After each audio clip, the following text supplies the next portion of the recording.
Laurent Carl, on vient de vous écouter l'orgue de Michel Buet au Hay. Qu'est-ce qui vous motive, vous, quand vous êtes à l'orgue, au clavier? L'orgue, c'est un orchestre. C'est un orchestre et on peut faire d'infinies nuances de registration qui invoquent l'orchestre, qui font penser à l'orchestre. Voilà, donc c'est vraiment. Avec le jazz, c'est aussi un big band. Voilà. Alors justement, votre répertoire est très varié, puisque vous passez aussi bien, que ce soit d'ailleurs au piano ou à l'orgue, du jazz au classique. Oui, parce que les deux en fait sont liés intimement. Moi, je me plais à dire que le jazz c'est l'enfant terrible du classique. Donc c'est un peu une sorte de musique métissée entre plusieurs rencontres, entre plusieurs musiques, la musique africaine, la musique populaire américaine du 19e siècle, le blues et toutes ces racines-là, aussi le gospel.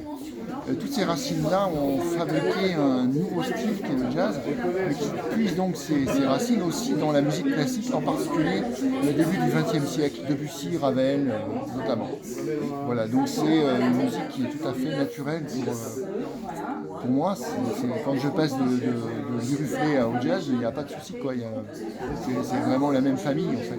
On n'a pas l'habitude d'entendre du jazz jouer sur un clavier d'orgue, et c'est très surprenant parce qu'on voit qu'on peut firmer des pièces très virtuoses finalement, Oui, très enlevées.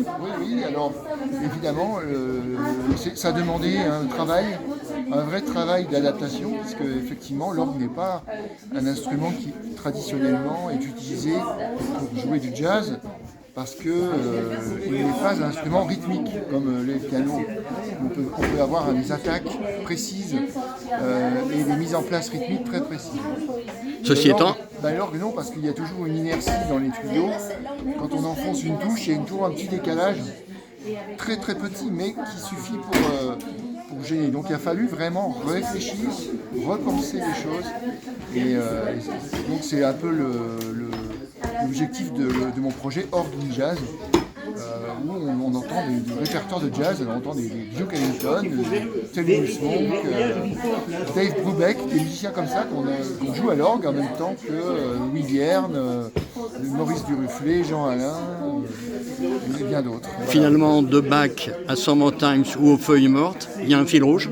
Mais bien sûr, parce qu'on peut jouer du Bach aussi, et puis ensuite enchaîner avec un petit brésilien. Vous savez, la musique brésilienne traditionnelle, il y a certains musiciens comme Villa-Lobos par exemple qui ont mis un pont entre la musique de Bach et la musique brésilienne. Donc, par exemple, le jazz brésilien vient tout à fait naturellement après une pièce de Bach, grâce à Villa-Lobos et bien d'autres. Voilà. Donc il suffit d'adapter à l'instrument orgue